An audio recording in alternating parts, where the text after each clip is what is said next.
Good morning, good afternoon, and good evening. I'm here with my Philosopher's Stone wife, Laura. I'm here with my Hogwarts husband, Nathan. And we're here to take a look at the Harry Potter and the Philosopher's Stone Mystery at Hogwarts game.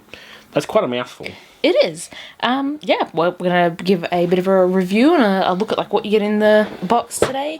We're not going to play it because it's actually a 3 to 6 player board game, so there's only 2 of us. It's also very, very similar to Cluedo. Or Clue, if that's Clue. what you call it in your area. So we figured it's probably a bit redundant when everyone sort of knows. Yeah. So this was off the first Harry Potter movie, which is called something different in some countries. Here it was America, the Philosopher's Stone. It was Sorcerer's Stone, yeah. So it's off the first movie and book. And we'll open it up rather than just looking at the contents and that on the back. I really like the artwork of all the early sort of Harry Potter board games. It is quite nice, yeah. We'll just get rid of some old score sheets there. So, as Nathan said, it does play a lot like Cluedo. Do you want to start opening stuff up? Here's the manual. We'll have a link to that down below just in case you're missing the instructions. It's a pretty boring looking manual, as manuals go. So Nathan's going to start opening the board up to show you, but it plays in the same way as Cluedo in that you want to find out, rather than who killed who, what room with what weapon, you want to find which professor caught which student using what spell on which victim. Did you catch all that? Yeah, it's... So, in the same way in Cluedo as you move around trying to get clues, you do that in this game as well. So you mark off, mark off things that aren't sort of applicable to... Yeah, so which professor is not the one that caught them, which culprit didn't do it, you want to mark all of those off. And eventually you'll only have a couple, maybe one space left in here, here, and here, and you'll know who cast what on who. Exactly. So what you do is you start by putting one of each type of card. So a staff member, a culprit, a spell, and a victim under the trapdoor, I think they call it. It's under Fluffy. Oh, cute little Fluffy. Although Fluffy wasn't in the first movie.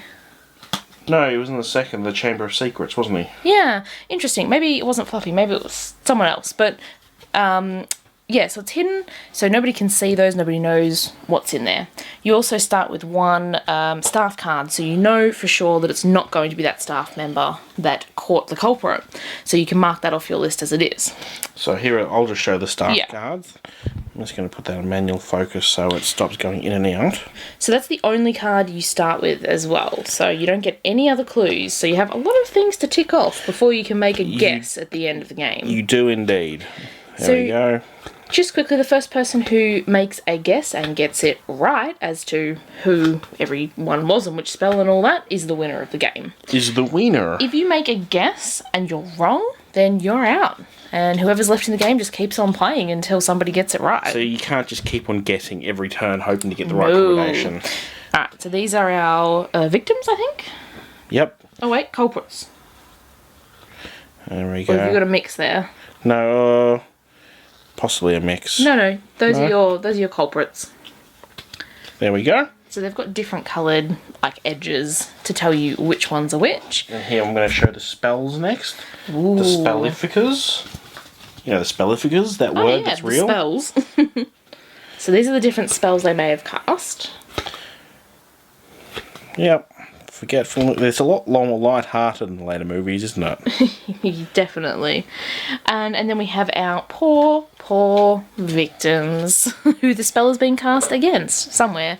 Nathan will find them. I will get out the pretty cool playing pieces. They're little wizard's hat and witch's hats. Here are the victims.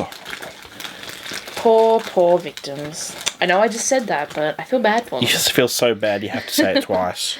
Oh, I did have all the hats, but Nathan's just knocked them out of my hand. We had a hat trick. There you go.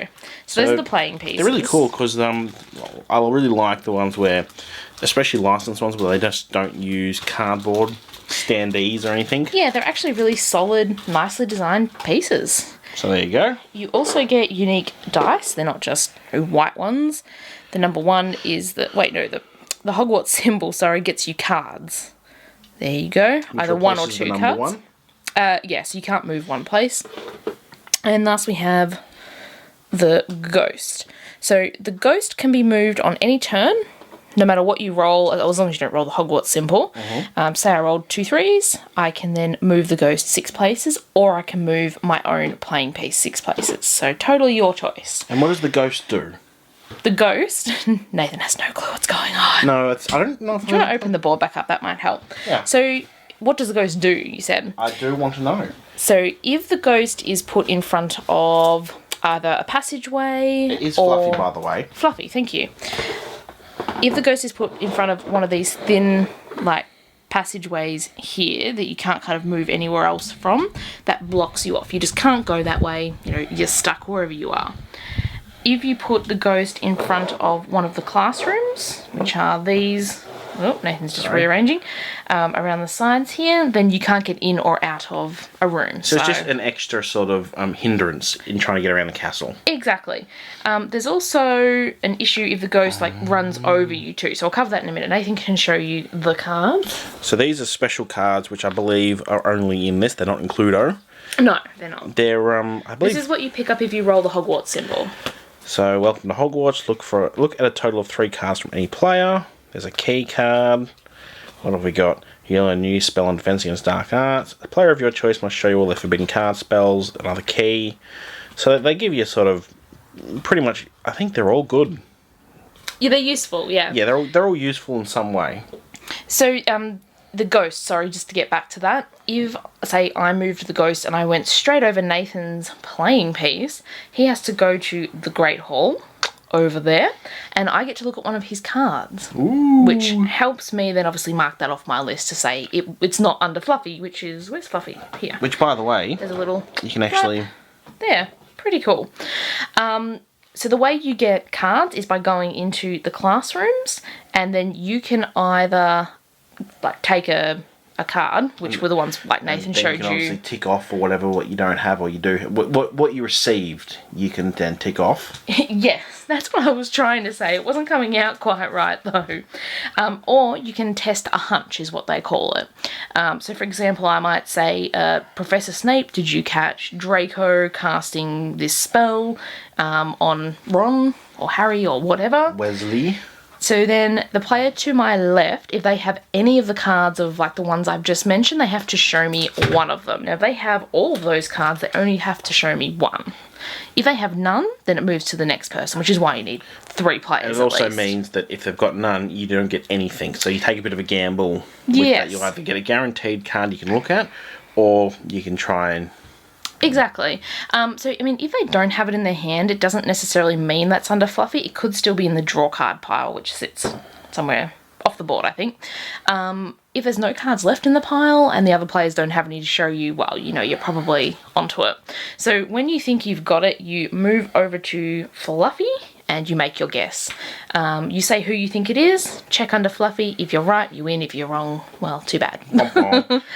And I believe the key spaces, you need key spaces to traverse the broken parts of the castle here. Yes. So as you can see, there's kind of a bit of a gap. So you have to get lucky and pick up the cards, and they have colour-coded like footprints or keys on them. So there's ones for this as well as secret passageways on the board as well. So obviously the more you pick up, the quicker you can move around the board, the more cards you can look at, the quicker you can mark off your checklist. Exactly.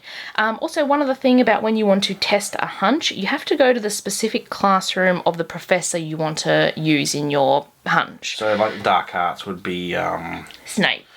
No, it wouldn't be Snape. So, potions would be Snape. Who's in the dark arts in the first movie? I can't remember. They change so often. There is, I think it's in the instructions, so you can double check if you don't know. So obviously, you know, Professor Snape, you'd have to go to the potions class and say Professor Snape, blah, blah, blah. Yes, you always have to use the professor that's in the room.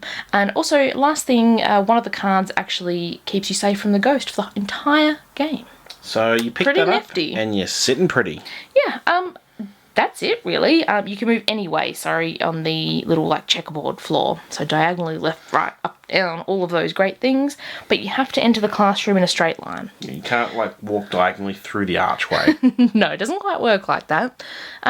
That's it. It is really Cluedo just with some extra cards. Yeah, I mean, if you took away some of the special, like if you took away these cards, it would play pretty similar. It's pretty much Cluedo, yeah. It is good fun if you're a Harry Potter fan to play, you know, kind of a more interesting version of Cluedo, but there actually is a Harry Potter Cluedo as well. Yeah, in fact, I think there's at least 2 versions of it now.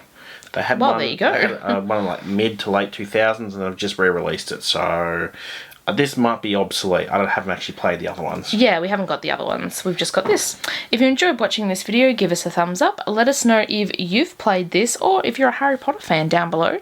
Hit subscribe and check out the link in the description to our food review channel. Sounds good. Thanks for watching. Bye-bye. Bye.